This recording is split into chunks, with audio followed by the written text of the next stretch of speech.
Abraham, Ishak, Yakub itu bukan orang Israel. Mereka aslinya berasal dari daerah yang sekarang berada di wilayah Irak. Mari kita cek faktanya. Jadi waktu Abraham hidup, nama Israel bahkan belum pernah ada.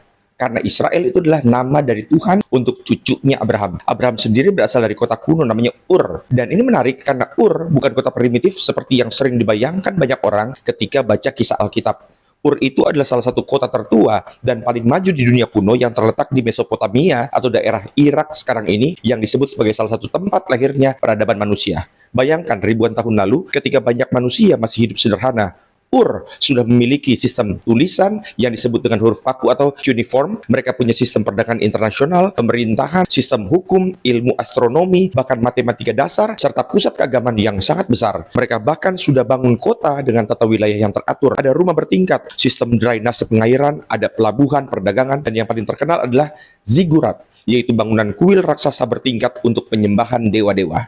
Jadi, Abraham lahir bukan di tengah padang gurun yang kosong, bukan, tapi di tengah kota metropolitan dunia kuno. Ayah Abraham, Terah, itu bahkan sangat terkait dengan penyembahan berhala. Yosua 24 ayat 2 dikatakan bahwa Terah itu beribadat pada Allah lain atau dewa lain. Bahkan menurut tradisi Yahudi kuno yang tercatat dalam tafsir Bereshit Rabbah, Terah meninggalkan Abraham menjaga toko berhala, lalu Abraham menghancurkan patung-patung itu dan menaruh tongkat di tangan patung terbesar. Ketika Terah marah, Abraham berkata, berhala terbesar itu yang menghancurkannya. Terah menjawab, patung itu tidak bisa bergerak.